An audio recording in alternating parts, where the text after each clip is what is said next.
Selamat datang di Aristokrat News. Staf Kedutaan Besar Amerika Serikat di Kabul telah diperintahkan untuk menghancurkan dokumen dan komputer berisi data sensitif saat mereka bersiap untuk mengungsi. New York Times melaporkan kekhawatiran hengkangnya pasukan dan staf diplomatik Amerika itu mirip dengan akhir Perang Vietnam saat Saigon jatuh ke pasukan Vietnam Utara.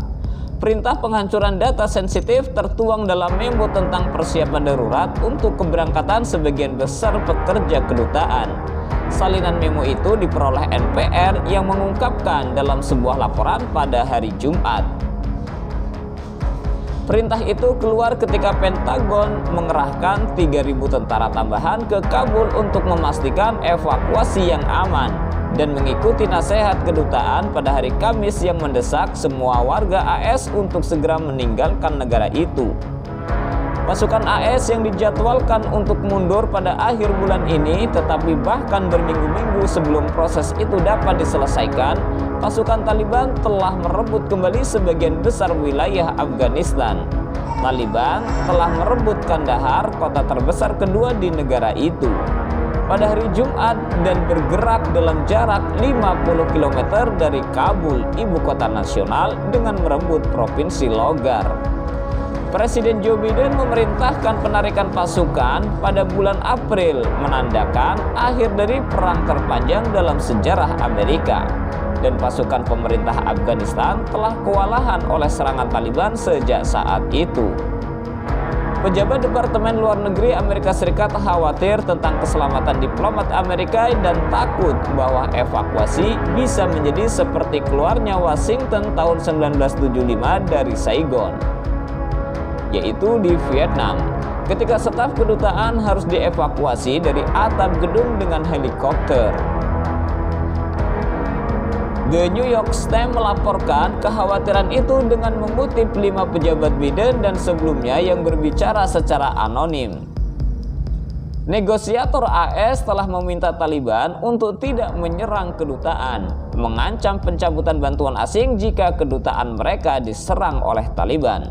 Tetapi NPR, media yang didukung AS, mengatakan masa depan banyak pekerja kedutaan Afghanistan tidak segera jelas.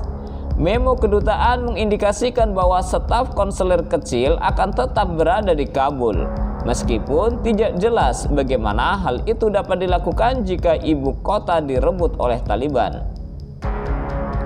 Biden bersikeras bahwa ketakutan akan jalan keluar seperti Vietnam tidak berdasar ketika ditanya oleh seorang reporter bulan lalu tentang kemungkinan paralel dengan evakuasi Saigon atau mirip dengan evakuasi Saigon di Vietnam. Dia berkata, tidak ada sama sekali, nol. Apa yang Anda miliki adalah Anda memiliki seluruh brigade yang menerobos gerbang kedutaan kami. Jika saya tidak salah, Taliban bukanlah tentara Vietnam Utara. Tidak, mereka tidak sebanding dalam hal kemampuan. Tidak akan ada keadaan di mana Anda melihat orang-orang dievakuasi dari atap kedutaan Amerika Serikat dari Afghanistan. Itu sama sekali tidak sebanding, katanya saat itu. Tidak semua orang yakin. Anggota parlemen AS, Mick Rogers, mengatakan nyawa orang Amerika telah dipertaruhkan oleh penarikan sembrono pasukan AS dari Afghanistan oleh Biden. Akibatnya, tambah dia, gejolak di Afghanistan tidak mengejutkan dan yang terburuk belum datang. Beberapa minggu yang lalu, Presiden Biden berjanji kepada rakyat Amerika bahwa kita tidak akan memiliki momen Saigon di Afghanistan. Sekarang kita menyaksikan momen Saigon Presiden Biden terungkap di depan kita. Anggota Kongres itu memperkirakan pada hari Jumat bahwa batas waktu penarikan akan terlewati karena lebih banyak pasukan dikirim ke negara Asia Tenggara.